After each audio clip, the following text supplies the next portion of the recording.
Hello, I'm Jonathan Dunksy, author of the Adam Lapid Mysteries. On this channel, I often talk about books that I read and enjoyed, and today I would like to tell you about a crime fiction classic, Strangers on a Train by Patricia Highsmith. Strangers on a Train was published in 1950, and the book became such a success and it has such a strong concept that it was adapted the following year to a movie by the same name, which was directed by Alfred Hitchcock.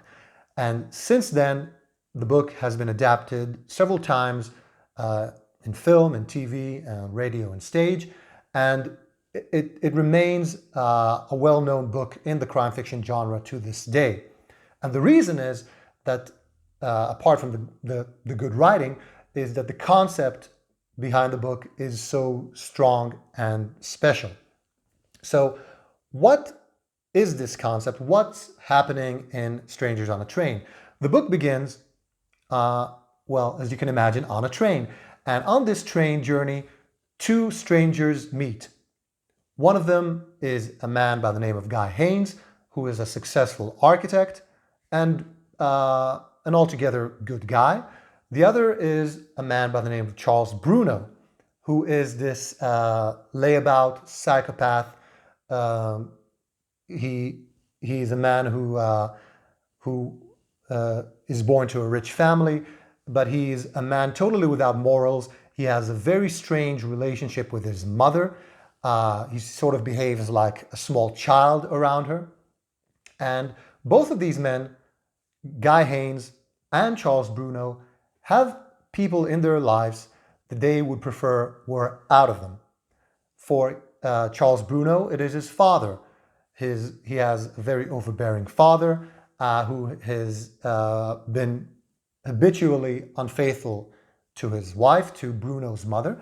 And as I said, Bruno has a very strong and unnatural relationship with his mother. And his father also controls the purse strings, and Bruno would like to have control over all that money that the family has. So Bruno hates his father and would very much like for his father to be dead. Guy Haynes is married to a woman by the name of Miriam, even though he is separated from her and would like to divorce her. But in 1950, you couldn't just divorce someone without cause. You had to have cause. And Miriam doesn't want to grant Guy Haynes a divorce. And Guy Haynes desperately wants to divorce her because he is involved with a woman by the name of Anne. He's in love with her and he would like to marry her. So these two men meet on the train and they have this long conversation in which they gradually get to know each other, and they tell each other about their lives, including about the people that they would prefer were out of their lives.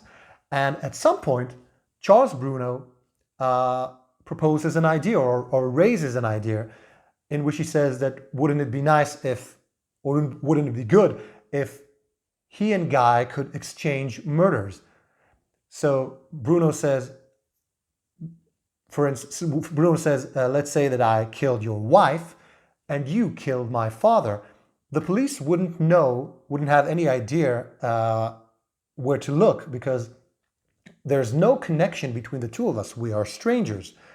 I have no reason to kill your wife and you have no reason to kill my father. So we would both be in the clear. And Guy Haynes doesn't take this idea seriously. He doesn't think that Bruno is actually proposing this murderous trade. But these two men part at the end of that journey. And the story proceeds from there. And I won't give the story away. I won't tell you what happens, but I'll say that the story developed in a way that I did not anticipate, because before reading the book, I was aware of the novel and I knew what the concept was, and I imagined that it would go in an entirely different direction. I also I've never seen the movie, so I had no idea what the actual plot was going to be. So the book proceeds in a surprising way, and I think that what makes it strong, what makes it more than just a crime fiction novel, is that the book portrays the characters in very interesting ways, and also shows the psychology of both Bruno, the psychopath, and Guy Haynes, the regular guy, the nice guy, who is sort of drawn into this idea suggested by Bruno. What the book does exceptionally well are a few things. First of all, it portrays Bruno as the psychopath very well in a subtle way, in a sort of delicate way that I think that most modern novels in which psychopaths play a leading role do not do. And I thought it was very well done and very effective. Also, it shows the way that a man can slowly go insane if placed under the right sort of pressure. And the book shows this gradual descent into madness, or at least into temporary madness of a man. And I thought that was very well done, very effective, and something that was totally gripping. And the book also shows in a very good way and an interesting way the effects of guilt on a person's psyche and his behavior and his relationships with others. In addition to all these elements, the book is very well written. The characters are cleverly portrayed, including the minor characters. And overall, it's a very enjoyable reading experience, or in my case, a listening experience, because I listened to the audiobook, which was narrated beautifully. So I think that this is a novel that if you're interested in crime fiction, that you would likely find very interesting and enjoyable, both because of the concept and also because of the special way in which the story develops and the way in which the characters are depicted, and how the events of the plot affect them and change them.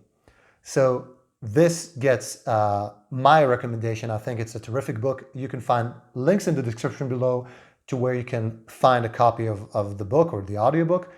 And I'm looking forward to reading more books by Patricia Highsmith after enjoying this one so much.